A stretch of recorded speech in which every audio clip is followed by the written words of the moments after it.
Hello and ನಮಸ್ಕಾರ ಎಲ್ಲರಿಗೂ. ಈ ವ್ಲಾಗ್ನಲ್ಲಿ ನಾವು ಶ್ರೀ ವೆಂಕಟೇಶ್ವರ ಟೆಂಪಲ್ ಆಫ್ ಆಸ್ಟಿನ್ನಲ್ಲಿ ನಡೆದಂಥ ಸಂಕ್ರಾಂತಿ ಫೆಸ್ಟಿಗೆ ಬಂದಿದ್ದೀವಿ. ಮೇಯ್ನಾಗಿ ನಾವಿಲ್ಲಿ ಕೈಟ್ ಫ್ಲೈಯಿಂಗ್ನಲ್ಲಿ ಪಾರ್ಟಿಸಿಪೇಟ್ ಮಾಡೋಕ್ಕೆ ಅಂತ ಬಂದಿರೋದು. ಇದು ವೆಂಕಟೇಶ್ವರ ಟೆಂಪಲ್ ಆಗಿದ್ದರೂ ಇಲ್ಲಿ ಗಣೇಶ, ಶಿವ, ಪಾರ್ವತಿ, ಆಂಜನೇಯ, ಸೀತಾರಾಮ, ರಾಧಾಕೃಷ್ಣ ಮತ್ತು ಬೇರೆ ಬೇರೆ ದೇವರನ್ನ ಕೂಡ ಇಲ್ಲಿ ಪೂಜಿಸ್ತಾರೆ. ಹಾಗಾಗಿ ಒಂದೇ ದೇವಸ್ಥಾನದಲ್ಲಿ ನಿಮಗೆ ಆದಷ್ಟು ದೇವರ ದರ್ಶನ ಕೂಡ ಆಗತ್ತೆ.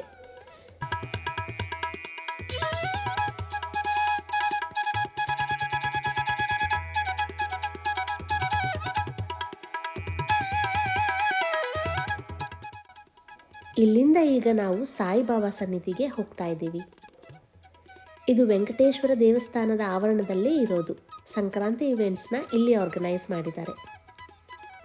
ಇದು ಸಾಯಿಬಾಬಾ ಗುಡಿ ಪಕ್ಕದಲ್ಲಿ ಇರೋ ಅಂಥ ಹಾಲ್. ಇಲ್ಲಿ ಪೂಜೆ ರಿಲೇಟೆಡ್ ಆ್ಯಕ್ಟಿವಿಟೀಸ್ ಲೈಕ್ ಅಭಿಷೇಕ, ಭಜನೆ ಮತ್ತು ಬೇರೆ ಎಲ್ಲ ಇವೆಂಟ್ಸ್ನ ಕೂಡ ಇಲ್ಲೇ ಕಂಡಕ್ಟ್ ಮಾಡ್ತಾರೆ. ಇವತ್ತು ಇಲ್ಲಿ ಕಲ್ಚರಲ್ ಆ್ಯಕ್ಟಿವಿಟೀಸ್ನ ಕಂಡಕ್ಟ್ ಮಾಡಿದ್ದಾರೆ. ಹೊರಗಡೆ ಈ ಥರ ಸ್ಟಾಲ್ಸ್ನ ಹಾಕ್ಕೊಂಡಿದ್ದಾರೆ. ಕ್ಲಾತಿಂಗ್ ಮತ್ತು ಜ್ಯುವೆಲ್ರಿ ಸ್ಟಾಲ್ಸ್ ತುಂಬಾ ಜಾಸ್ತಿ ಇತ್ತು. ಡಿಫ್ರೆಂಟ್ ಟೈಪ್ಸ್ ಆಫ್ ಜ್ಯುವೆಲ್ರಿ ಇತ್ತು. ವೇರಿಯಸ್ ಕಲರ್ಸ್ನಲ್ಲಿ ತುಂಬಾ ಬ್ಯೂಟಿಫುಲ್ ಆಗಿತ್ತು. ಅಷ್ಟೇ ಅಲ್ಲ, ಪ್ರೈಸ್ ಕೂಡ ಅಷ್ಟೇ ಬ್ಯೂಟಿಫುಲ್ ಆಗಿ ಹೇಳ್ತಾ ಇದ್ರು.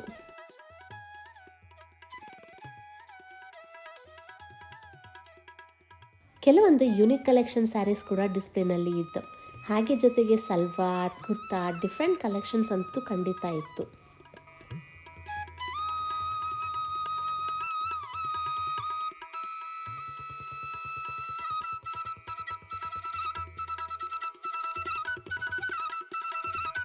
ಇಲ್ಲಿ ಒಂದು ಮನೇನ ಸಂಕ್ರಾಂತಿಗೆ ಅಂತ ಸೆಟಪ್ ಹಾಕಿ ಡೆಕೋರೇಟ್ ಮಾಡಿದ್ದಾರೆ. ಅಲ್ಲಿ ಎಲ್ಲ ಫೋಟೋಶೂಟ್ ಮಾಡ್ಕೊಳ್ತಾ ಇದ್ರು. ನಾವು ನಮ್ಮ ಟರ್ನ್ಗೆ ವೆಯ್ಟ್ ಮಾಡುವಾಗ ನಮ್ಮ ಹುಡುಗ ಕೋಳಿ ಜೊತೆ ಕೂತು ಕೋಳಿ ಥರ ಕೂಗಿ ಟೈಮ್ ಪಾಸ್ ಮಾಡ್ತಾ ಇದ್ದ.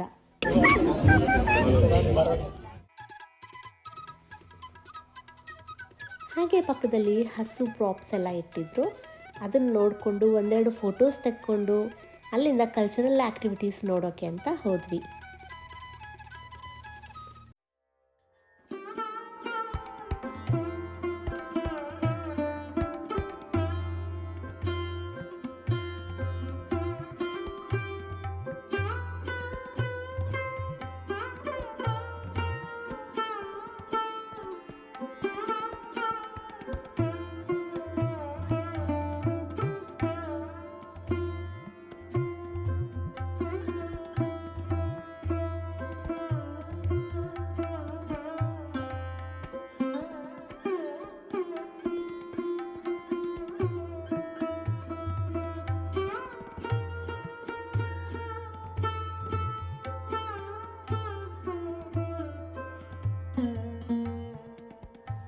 ತುಂಬಾ ಒಳ್ಳೆ ಡ್ಯಾನ್ಸ್ ಪರ್ಫಾರ್ಮೆನ್ಸಸ್ ಮಾಡಿದ್ರು. ಇನ್ನಷ್ಟು ಪ್ರೋಗ್ರಾಮ್ಸ್ ಇತ್ತು ಅನಿಸುತ್ತೆ, ಆದರೆ ಕೈಟ್ ಫ್ಲೈಯಿಂಗ್ ಲೇಟ್ ಆಗುತ್ತೇನೋ ಅಂತ ನಾವು ಅಲ್ಲಿಂದ ಹೊರಟು ಕೈಟ್ ಪರ್ಚೇಸ್ ಮಾಡೋಕ್ಕೆ ಅಂತ ಬಂದ್ವಿ. ಏನದು ಗಾಳಿಪಟ? ಯಾರಿಗೆ ಬೇಕೀಗ? ನಿಂಗಾಗಿ ಬೇಕಾ? ಏನು ಮಾಡ್ತೀಯ ಗಾಳಿಪಟ ತಗೊಂಡು?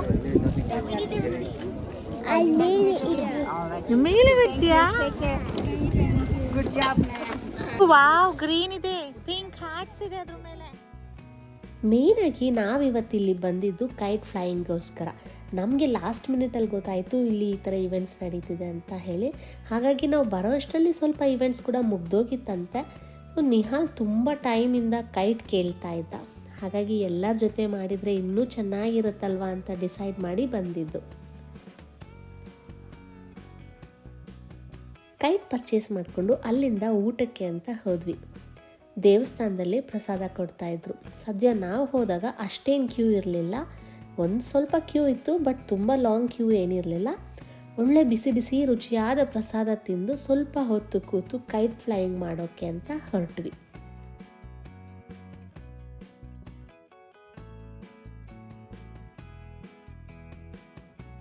ಎಲ್ಲರ ಕೈಟು ಗೋತಾ ಹೊಡಿತಾ ಇದ್ದ ಟೈಮ್ನಲ್ಲಿ ನಮ್ಮ ಕೈಟು ಒಂದು ಲೆವೆಲ್ಗೆ ಮೇಲೆ ಹಾರಿ ನಮಗೆ ಖುಷಿ ಕೊಟ್ಟಿದ್ದಂತೂ ನಿಜ.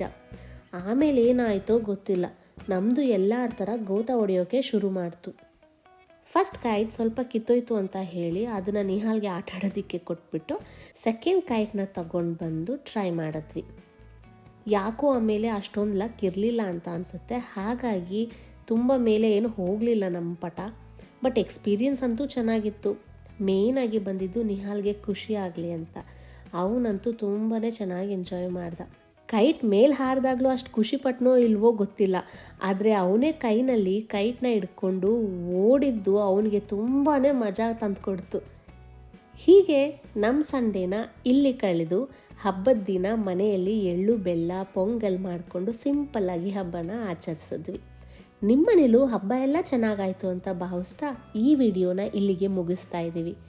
ಮುಂದಿನ ವಿಡಿಯೋನಲ್ಲಿ ಸಿಗೋಣ ಅಂತ ಹೇಳ್ತಾ thank you so much for being with us. Healthy and tasty recipes ಮತ್ತು ಕಿಡ್ಸ್ ಆ್ಯಕ್ಟಿವಿಟೀಸ್ಗಾಗಿ ನಮ್ಮ ಚಾನಲ್ನ ಸಬ್ಸ್ಕ್ರೈಬ್ ಮಾಡೋದು ಮರಿಬೇಡಿ.